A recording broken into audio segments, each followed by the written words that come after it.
Hello friends, ഇന്നിപ്പോൾ ഒരു leave ദിവസമാണ് കേട്ടോ. ഒരു സാറ്റർഡേ ദിവസമാണ്. അപ്പോൾ അന്നത്തെ ഒരു ഊണൊരുക്കങ്ങളാണ് ഞാൻ വീഡിയോ ഇടുന്നത് കേട്ടോ. അപ്പോൾ അതോ ആദ്യം നമ്മൾ ഊണൊക്കെ റെഡിയാക്കുന്നതിന് മുന്നേ രാവിലത്തെ ബ്രേക്ക്ഫാസ്റ്റിന് നമ്മൾ ഉപയോഗിച്ചിട്ടുള്ള, അതായത് ഇന്ന് ചപ്പാത്തിയും എഗ്ഗ് കറിയായിരുന്നു.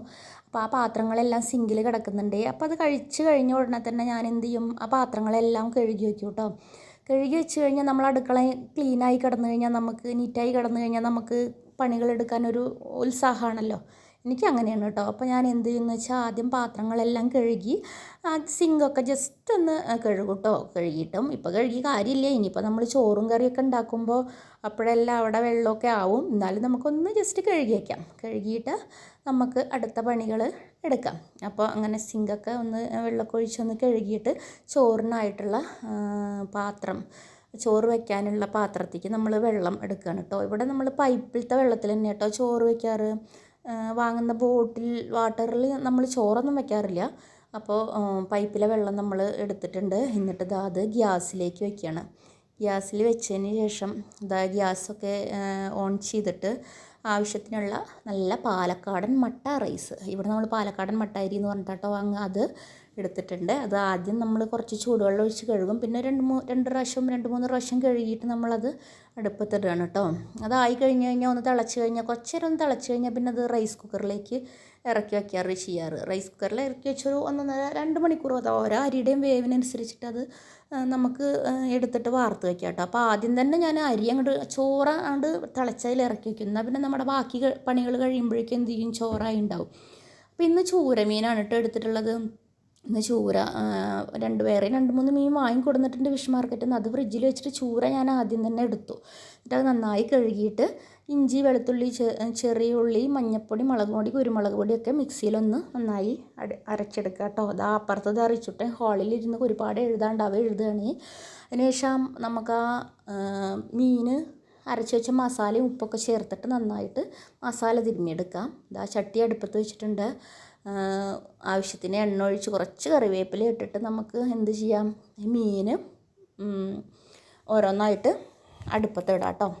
അപ്പോൾ മീൻ അങ്ങനെ അടുപ്പത്ത് വെച്ച് കഴിഞ്ഞിട്ട് ബാക്കി അപ്പുറത്ത് കറിയൊക്കെ വെക്കാൻ നോക്കുമ്പോഴേക്കും ഇവിടെ അത് മീൻ അവിടെ ആയിക്കൊള്ളുമല്ലോ. അങ്ങോട്ടും ഇങ്ങോട്ടും ഇടയ്ക്കൊന്ന് ചെരിച്ച് വെച്ച് കൊടുത്താൽ മതിയല്ലോ ചട്ടി. അങ്ങനെ മീൻ നമ്മൾ ഓരോന്നായിട്ട് അടുപ്പത്തിടുകയാണ്. ഇന്നിപ്പോൾ ഞാൻ കറി വെക്കാൻ പോണത് ഈ മാങ്ങാക്കറി കേട്ടോ. നാട്ടിൽ നിന്ന് കൊടുന്ന മാങ്ങ ഇരിക്കുന്നുണ്ട്. അപ്പോൾ അത് വെച്ചിട്ട് ഞാൻ അങ്കമാലി മാങ്ങാക്കറി ഉണ്ടാക്കാമെന്ന് വിചാരിച്ചു. അങ്കമാലിക്കാർ വെക്കുന്ന പോലെ ഏവോന്ന് എനിക്ക് അറിഞ്ഞുകൂടാ.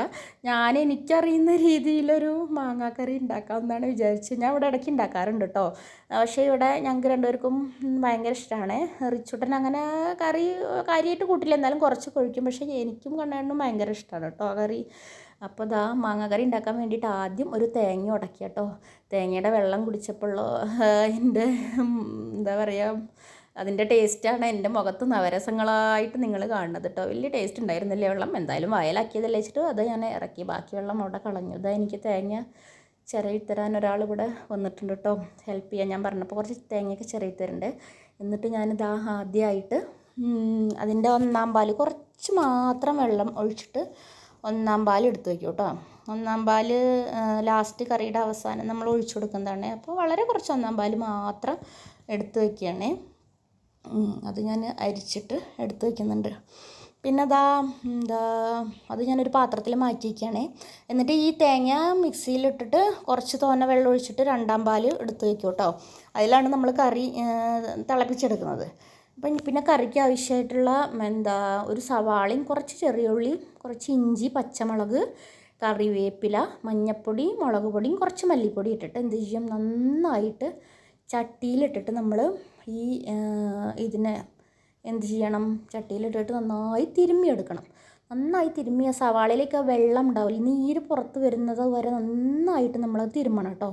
നന്നായിട്ട് കുറച്ച് വെളിച്ചെണ്ണ ഒഴിച്ചിട്ടാണ്, ഇതിലേക്ക് കുറച്ച് പച്ച വെളിച്ചെണ്ണ ഒഴിച്ചിട്ട് നന്നായി നമ്മൾ തിരുമ്മിയെടുക്കണം. തിരുമ്മിയെടുത്തിട്ട് എന്ത് ചെയ്യണമെന്നോ, 2/4 പാൽ ഒഴിച്ചിട്ട് 2/4 പാൽ ഇതിലേക്ക് നമ്മൾ പിഴിഞ്ഞെടുക്കും. പിഴിഞ്ഞെടുത്തിട്ട് ആവശ്യത്തിന് ഉപ്പും ഇട്ടിട്ടാണ് നമ്മൾ ചട്ടി അടുപ്പത്ത് വയ്ക്കുക കേട്ടോ.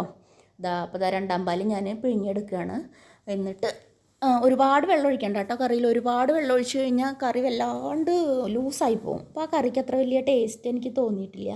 അപ്പോൾ കുറച്ച് കുറച്ച് വെള്ളം മാത്രം, അതായത് ഒരു ദിവസത്തേക്കൊക്കെ മാത്രമുള്ള കറി ആണ് ഉണ്ടാക്കാൻ പറ്റുള്ളൂ കേട്ടോ. പിന്നെ ഇപ്പോൾ കുറേ ഉണ്ടാക്കണം എന്നുണ്ടെങ്കിൽ അതിനനുസരിച്ചിട്ട് മാങ്ങയും അതുപോലെ ഇഞ്ചിയും വെളുത്തുള്ളിയൊക്കെ കുറച്ച് അധികമൊക്കെ എടുത്തു കഴിഞ്ഞാൽ കറി വേണമെങ്കിൽ ഒരുപാടാക്കാം. ഇതാ ഞാൻ 2 മാങ്ങ എടുത്തിട്ടുള്ളത്. ഇത് മാങ്ങയ്ക്ക് അധികം പുളിയില്ല കേട്ടോ, മൂവാണ്ടൻ മാങ്ങയല്ല. അത് കാരണം ഈ മാങ്ങയ്ക്ക് അധികം പുളിയില്ല. അത് കാരണമാണ് ഞാൻ ഈ 2 മാങ്ങ എടുത്തിട്ടുള്ളത്. അപ്പോൾ അതിൻ്റെ തോലൊക്കെ നന്നായിട്ട് ചെത്തിയെടുക്കാം. തോല് ചെത്തിയിട്ട് ചെറിയ ചെറിയ കഷ്ണങ്ങൾ. ഈ മാങ്ങയ്ക്ക് എന്താണെന്നറിയില്ല, കുറച്ച് തൊലി കട്ടിയുള്ള മാങ്ങയാണ്. അപ്പോൾ അതിന് കുറച്ച് വേവ് കൂടുതലുണ്ട്. അപ്പോൾ ചെറിയ ചെറിയ കഷ്ണങ്ങളാക്കിയിട്ട് തന്നെയാണ് ഞാൻ എടുത്ത് വെച്ചിട്ടുള്ളത്.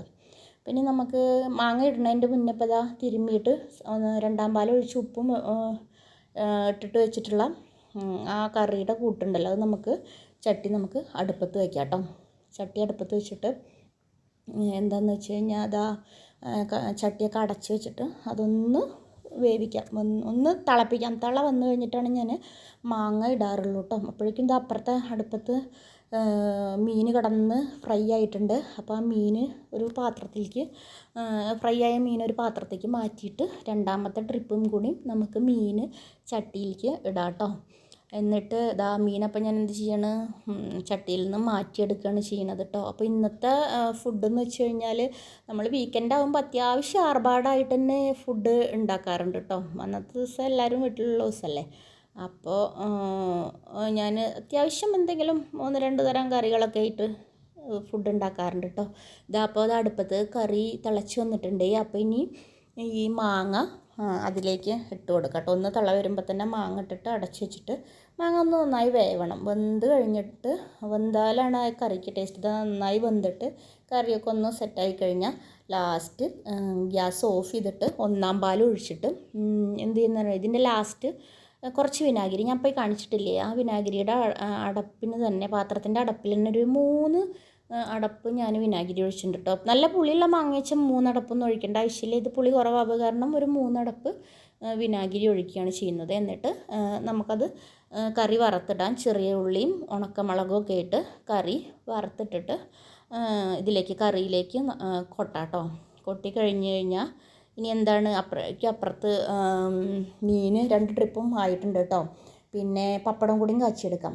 പപ്പടം കാച്ചിയെടുത്തിട്ട് ഇന്നത്തെ സ്പെഷ്യൽ അപ്പോൾ എന്തൊക്കെയാണ്, ചോറ്, മാങ്ങാക്കറി, പിന്നെ പപ്പടം കാച്ചിയത്, മീൻ വറുത്തത്, ഇതൊക്കെയാണ് കേട്ടോ ഇന്നത്തെ സ്പെഷ്യൽ. സാറ്റർഡേ ആയിട്ട് ഇന്നത്തെ സ്പെഷ്യൽ അതൊക്കെയാണ് കേട്ടോ. പപ്പടം കാച്ചിയെടുക്കുകയാണ് കേട്ടോ. പപ്പടം നല്ല പപ്പടമാണ്, നാട്ടിൽ നിന്ന് കൊണ്ടുവന്ന പപ്പടമാണ്. ഇവിടെ നിന്ന് വാങ്ങുന്ന പപ്പടം അത്ര തന്നെ അങ്ങോട്ട് വരാറില്ല കേട്ടോ. അപ്പോൾ ഇതെല്ലാം റെഡി ആയിട്ടുണ്ട്. അതിന് ശേഷം ചോറ് വിളമ്പാൻ, ചോറ്, കറി, മീൻ വറുത്തത്, പപ്പടം, അച്ചാർ, നെല്ലിക്ക ഉപ്പിലിട്ടത്.